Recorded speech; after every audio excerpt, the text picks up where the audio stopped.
तो अब यहाँ मीरा ने चित्तौड़ का त्याग कर दिया।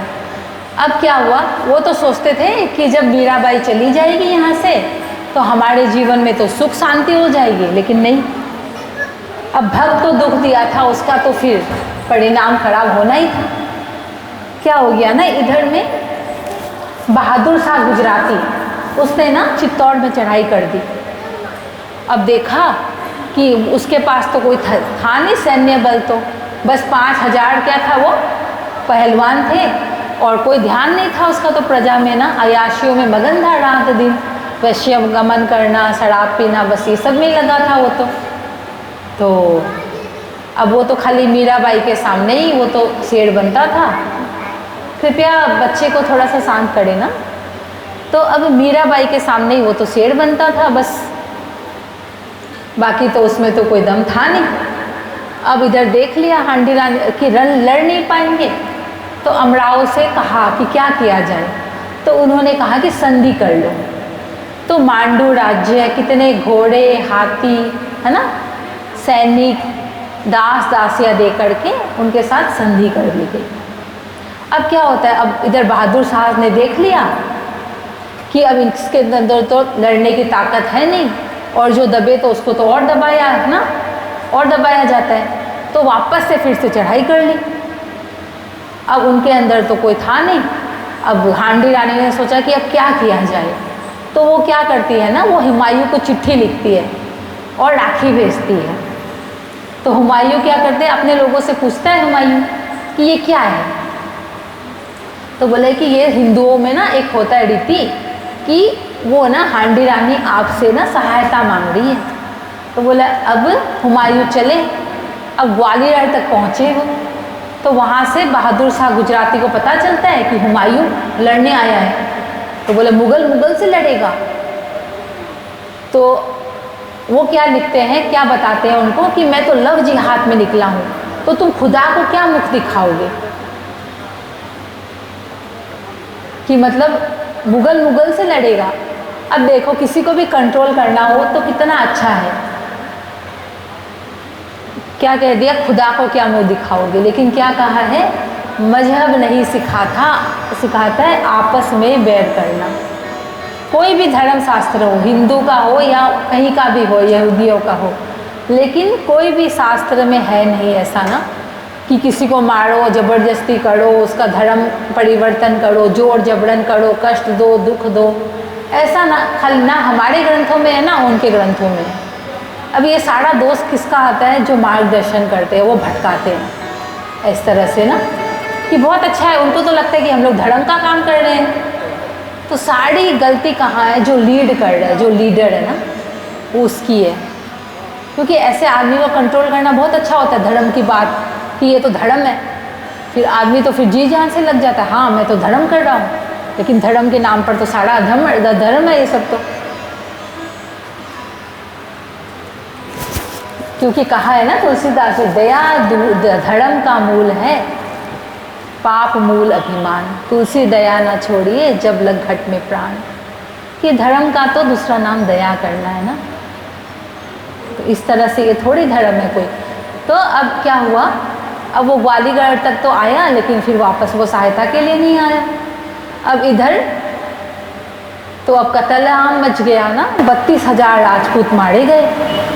अब वहाँ की क्या पड़ा थी कि जब देख लेती थी स्त्रियाँ कि यहाँ के जो राजा लोग हैं वो रक्षा नहीं कर पाएंगे, तो कितनी पावन परंपरा कि हमारा शव तक उनको नहीं मिले ना, हमारा शरीर उनको ना मिले, तो क्या करते थे, वो जो छतरानियाँ होती थी वो ना जौहर करती थी। तो ये तो एक मूवी भी बना था ना, तो सबसे पहला जो साका हुआ वो पद्मावती ने किया था ना, 32,000 छतरानियों ने जौहर किया था। तो बहुत बड़ा परिसर होता है ना, उसको खोद करके उसमें आम की लकड़ी, चंदन की लकड़ी, घी, चंदन, कपूर आदि देख के बड़ा कुंड बनाते हैं ना, और जो छतरानियाँ होती है वो 16 श्रृंगार कर करके और अपने मांग को भर करके पति को प्रणाम कर करके क्या करती है, उस जलते आग के कुंड में गिर जाती है। तो इसको कहते हैं जौहर। तो पहला साका हुआ पद्मावती के समय। अब दूसरा साका हुआ ये हांडी रानी उदा सहित 13,000 स्त्रियों ने साका ये किया, जौहर किया ना। तो इधर क्या देखते थे, राजपूत देखते थे ना जब लड़ नहीं पाएंगे तो वो जो राख होती थी उसको माथे पे लगा करके केसर या वो पाग पहन करके नंगी तलवार लेकर के एक एक राजपूत 10-10 मुगल को मारता था। तो इधर पूरा, अब इधर क्या हुआ ना, उनका एक दासी का पुत्र था पहले के, ये जो विक्रम थे ना उनके एक भाई थे पृथ्वीराज, जो राणा सांगा से के मतलब दासियों से हुआ था ना, तो दासी पुत्र था वो। तो उनका जो पृथ्वीराज है ना तो उनका एक पासवान पुत्र था, नाम था बन्नीवीर। तो वो जाकर के उससे मिल गया बहादुर शाह गुजराती से। तो अब क्या किया, पहले तो जा करके विक्रम जहाँ सोया था ना, रात को ही तलवार लेकर के, नंगी तलवार लेकर के विक्रम को सोते सोते ही मार देता है और सलाखों से उसके बोलते हैं आंखों में मतलब लगा देता है, जलती हुई सलाखें। अब किसी ने बताया कि उदय जिंदा है, राणा उदय, जो ना ये विक्रम के छोटे भाई थे। तो वो उस समय छोटे ही थे, 4-1 साल के थे। तो बोले कि अगर वो बड़ा होकर के राज्य मांगे तो फिर, तो अब राज्य लोलुपता के कारण वो वहाँ पर भी पहुँच जाते हैं। और उनकी एक धाई माँ थी उदय सिंह की ना, उनका नाम था पन्ना। तो उनका भी ना नाम अभी तक इतिहास में है। क्या कहती है वो, एक मेहतरानी होती है जो साफ सफाई करती है ना, तो बोलती है कि अरे बहन तू मेरी रक्षा कर, देश पर संकट आया है देख बहन। तो कहती क्या करे, हम तो स्त्रियां हैं, हम लड़ थोड़ी सकती है। तो बोले देख तो ये टोकरे में ले जाती है ना पत्तल उत्तल जूट सब घास फूस, देख तो उसमें ना उदय को ले जा, कोई भी तुम्हारे टोकरे को नहीं ले जाचेगा ना, सोचेगा गंदगी ले जा रही है। तो और मुझे गंभीरी के तट पे मिलना, मैं मेरा प्रतीक्षा करना वहाँ पर, मैं वहाँ आऊँगी। और क्या किया, और सोचा कि बन्नीवीर आएगा, पूछेगा ना कि उदय कहाँ गया। तो धन्य है वो पन्ना, क्या करती है ना, उसके जगह में अपने बेटे को लेटा देती है।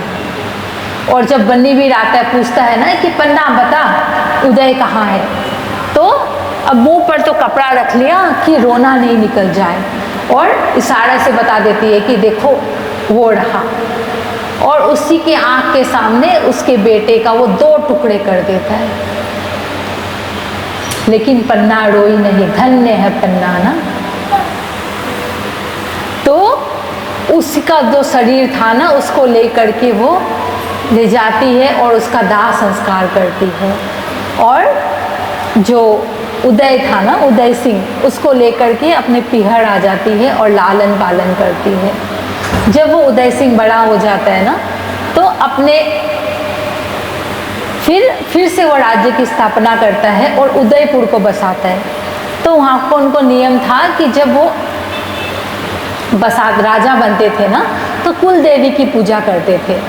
तो लेकिन क्या कहा उदय सिंह ने कि वाण दे माता की पूजा नहीं, मैं तो पन्ना धाई के चरणों को पूजूंगा। तो पन्ना का त्याग भी बहुत प्रसिद्ध है ना इतिहास में। तो इधर विक्रम संवत 1591 में वो मेरता आती है मीरा। अब इधर भी 1-2 साल रहती है, लेकिन क्या होता है ना, वहाँ के उसके साथ जोधपुर के राजा थे मालव नरेश, तो वो मेरता से विद्रोह रखते थे। तो उसने चढ़ाई कर दी। अब क्या हुआ ना, चढ़ाई कर दी तो वो सामंतों ने समझाया, उनके जो ताऊजी थे वो विरमदेव जी थे, तो उनको समझाया कि देखो हिंदू हिंदू से लड़े, कोई मतलब समझदारी की बात नहीं, एक काम करो कि आप एक बार उनको राज्य दे दो, लड़ो मत, और जब हमारे पास ताकत होगी ना तो फिर से उनसे वापस ले लेंगे। तो अब उनकी परामर्श मान करके वो मतलब छोड़ देते हैं और वो इधर उधर अब भटकते हैं।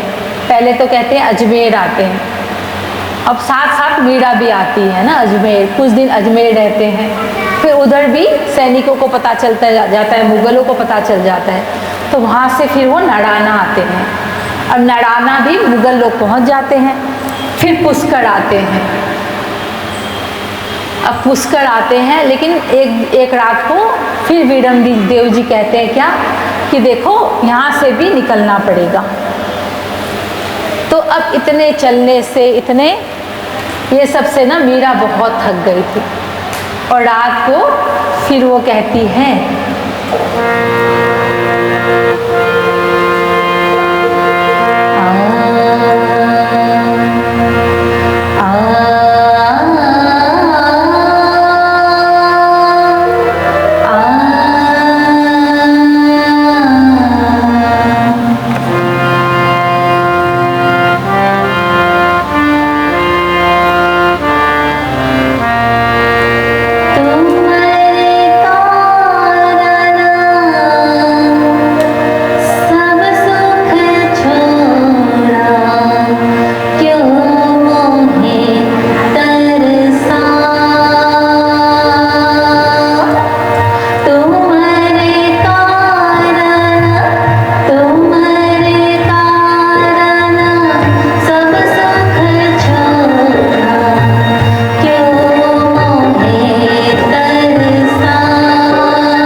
अर्जी करने लग गई कि अब और कितना भटकना बाकी है। तो अंतर से उन्होंने प्रेरणा दी, अरे मीरा दर दर ठोकर खाती हो, वृंदावन क्यों नहीं आ जाती मेरे पास। तो उन्हें भी बहुत वो होता है ना कि अरे मुझे इतनी देर क्यों अकल नहीं आई इतने दिन कि मुझे वृंदावन चलना चाहिए। तो वो अपना रुख वृंदावन की तरफ करती है।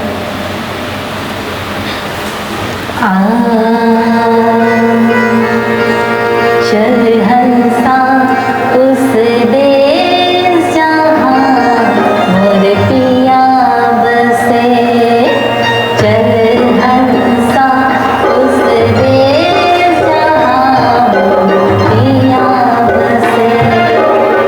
पूनम है हर रात वहाँ, हो न कभी अंधियारा। लाखों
मीरा चल पड़ती है।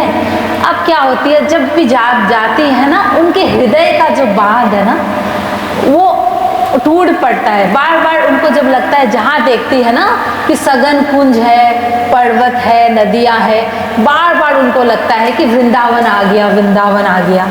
क्योंकि उनको बार बार कोई लगता है कि बांसुरी बजा रहा है ना, ऐसे लगता है कन्हैया कहीं डोल रहे हैं इधर उधर उसके आन के आसपास। तो बड़ी मुश्किल से दासिया उनको समझा पाती है कि भाई साहब अभी तो थोड़ा दूर है वृंदावन, अभी तो थोड़ा दूर है। और बार बार पूछती है, जो यात्रीगण होते हैं ना, जो वृंदावन जा चुके होते हैं, अभी वृंदावन आ गया क्या, अभी वृंदावन आ गया क्या, ऐसे उतावली हुए जाती है। कभी दौड़ करके सोचती है कि मैं फटाफट पहुंच जाऊं वृंदावन। तो इस तरह उनकी हालत हो जाती है। और जब वृंदावन पहुंच जाती है ना, तो वहाँ के धूल में वो लोट पोट हो जाती है। अब वो तो उनका जो उन्माद था ना, वो दिन प्रतिदिन बढ़ता जाता है, प्रेम उन्माद, भाव उन्माद ना, दिन प्रतिदिन। अब क्या होता है, रात्रि को ज़्यादा करके कितनी बार तो वो यमुना जी में ही पड़ी रहती है। कितनी बार कहती है कि अरे चंपा, कहाँ गए मेरे गहने, मेरे कपड़े, मेरे लत्ते, देख कोई बंसी बजा रहा है, देखो श्याम सुंदर मुझे बुला रहे हैं रास रचाने के लिए, देखो। अरे कभी उनको दिखाई देता है जमुना जी में कि दूर से नौका आ रही है, बोले कि देखो उसमें प्रिया प्रीतम बैठे, कितने सुंदर लग रहे हैं, चंपा देख। लेकिन चंपा का तो क्या दिखाई दे। तो वहाँ पर उनको पता चलता है कि परम संत जीव गोस्वामी जी वहाँ पर विराजमान है। तो अब मीरा उनके दर्शन करने जाती है, लेकिन क्या होता है, उनके सेवक उनको दरवाजे में रोक देते हैं, ये कह के कि मैं स्त्री का दर्शन नहीं करता, स्त्रियों से मैं नहीं मिलता। तो जब मीरा ये बात सुन लेती है तो वो कहती है कि मुझे तो यही बात पता था क्या, परम पुरुष मेरे नंदन नंद है और सकल गोपी नाय, कि मुझे तो यही पता था कि एक पूर्ण ब्रह्म परमात्मा जो है वही एक पुरुष है और बाकी तो सब गोपियां हैं। अब एक उनका जो साझेदारी करने वाला ये दूसरा पुरुष कौन आ गया, तो मैं भी पतिव्रता हूँ, मुझे भी उस दूसरे पुरुष से नहीं मिलना। जैसे ही जीव गोस्वामी जी उन्होंने ये सुना ना, उनको समझ आ गया ये जानने वाला नहीं बल्कि ये पहचानने वाला भगत है। तो दौड़ करके जाते हैं और मीरा के चरणों में वो पड़ जाते हैं। तो अब इस तरह से वहाँ पर वो काफ़ी दिन रहती है वृंदावन। और वृंदावन रहते हुए ना एक दिन जो अकबर थे ना, वो तानसेन को कहते हैं कि इतना सुंदर तो कोई गा ही नहीं सकता तुम्हारे जैसा। तो तानसेन कहते हैं नहीं हुजूर, मैं क्या गाता हूँ, मैं तो आप सबको रिझाने के लिए गाता हूँ ना, लेकिन एक राजपूत रमणी है, वो इतना सुंदर गाती है ना। क्यों? क्योंकि वो खुदा की इबादत करती है, खुदा के लिए वो गाती है और किसी के लिए नहीं। तो बोले कि मुझे भी ना उनका संगीत सुनना है। तो बोले कि आप इस राजा के वेश में नहीं जा सकते, क्योंकि उनके लिए फर्क नहीं पड़ता कि आप सामान्य व्यक्ति हो या राजा हो, तो आपको साधारण व्यक्ति बन के ही उनके पास जाना पड़ेगा। तो वो भी जा कर के उनसे मिलते हैं। अब इधर लगभग 25 वर्ष वो वृंदावन रहती है और उसके बाद वो द्वारिका जी चली जाती है। और द्वारिका में जब वो गोमती से सागर का मिलन देखती है ना, तो उनके मन में भी अपने प्रियतम से मिलने का आशा अभिलाषा जागृत हो जाती है। वो भी दिन प्रतिदिन ये सोचती है कि कब मुझे प्राण प्रियतम मिलेंगे, कब मुझे वो प्रियतम मिलेंगे। कितना टाइम? बस 5-10 मिनट। तो कब मेरा भी उनके साथ मिलन होगा। इस तरह से बार बार वो जाती है और उसको देखती है कभी, और रोज नित्य प्रति जा करके रणछोड़ राय जी के मंदिर में वो दर्शन करती है, सत्संग करती है। कहती है जब तब तक उनकी वर्ष कम लगभग 60 वर्ष की हो गई थी, लेकिन जब वो नाचती थी ना, ऐसे लगता था कि कोई दिव्य लोक से कोई देवांगना आकर के नाच रही है। अब इधर क्या हुआ ना, मेवाड़ में वहाँ पर पर दुर्भिक्ष पड़ने लग गया। वहाँ पर जो प्रजा थी वो भूखमरी से मरने लग गई, है ना, राजकोष समाप्त हो गया। तो इस तरह से ना वहाँ पर अकाल पड़ गया, गरीबी बढ़ गई और वहाँ पर जो प्रजा है वहाँ पर अराजकता फैल गई। तो किसी ने कहा कि देखो यहाँ पर ना मेड़तनी जी को सताया गया ना, वो परम भक्ता को, तो इसीलिए ऐसी हालत हुई है मेवाड़ की। तो अगर उनको यहाँ बुला लिया जाए ना चित्तौड़ फिर से, तो चित्तौड़ फिर से हरा भरा हो जाएगा। तो क्या करते हैं ना, जो उदय सिंह होते हैं ना, वो राजपुरोहित के साथ में कितने ही ब्राह्मण, कितने ही अमराओं को भेजते हैं कि कैसे भी करके ना भाभी सा को यहाँ पर बुला लाओ चित्तौड़। अब जा कर के वो कहते हैं, अर्जी करते हैं, तो मीरा कहती है अब मेरे लिए तो असंभव है संसार की गलियों में लौटना ना, मैं कैसे लौटूं उस जगह में। अब तो बस पल प्रतिपल क्षण प्रतिक्षण प्रतीक्षा कर रही हूँ कि कब वो लेके जाए मुझे ना, अब मैं संसार में नहीं जा सकती। लेकिन वो जो राजपुरोहित थे, वो ब्राह्मण लोग थे ना, वो हट करने लगते हैं कि या तो आपको लेके जाएंगे या फिर क्या करते हैं, अनशन करके यहाँ पर ही अपना शरीर त्याग कर देंगे, खाली हाथ तो हम नहीं लौटेंगे। अब मीरा तो बहुत दुविधा में पड़ जाती है। 4-5 दिन बीत जाते हैं, देखते हैं भूखे प्यासे उन सबको। कहती है कि मैं एक बार अपने प्रभु से पूछा हूँ। तो वो मंदिर का जो प्रांगण था ना वो भक्तों से भरती था, और इधर वो जो आए थे ना चित्तौड़ से जितने भी ब्राह्मण, सब वहाँ पर सब उपस्थित थे। और जा कर के मीरा पूछती है, तो कहते हैं, क्या जवाब देते हैं, लौट जाओ। बोले कि और कितना परीक्षा लोगे, पूरे जिंदगी तो आपके लिए मैं भटकी हूँ, और अब जब मुझे स्वीकार करने का समय आया तो कहते हो लौट जाओ। अरे ग्वालरा तू के जाने प्रीत। अब मीरा आलाप प्रलाप करती हुई भजन गाती हुई क्या गाती है, जय मेरा गिरधर गोपाल, जय मेरा गिरधर गोपाल, जय मेरा गिरधर गोपाल, जय मेरा गिरधर गोपाल, जय मेरा गिरधर गोपाल, जय मेरा गिरधर गोपाल, जय मेरा गिरधर गोपाल, जय मेरा गिरधर गोपाल, जय मेरा मीरा के प्राण आधार जी, तो भजो राधे गोविंदा, मीरा के प्राण आधार जी, भजो राधे गोविंदा, राधे गोविंद भजो राधे गोविंदा, राधे गोविंद भजो राधे गोविंदा, मीरा के प्राण आधार जी, भजो राधे गोविंदा, मीरा के प्राण आधार जी, भजो राधे गोविंदा।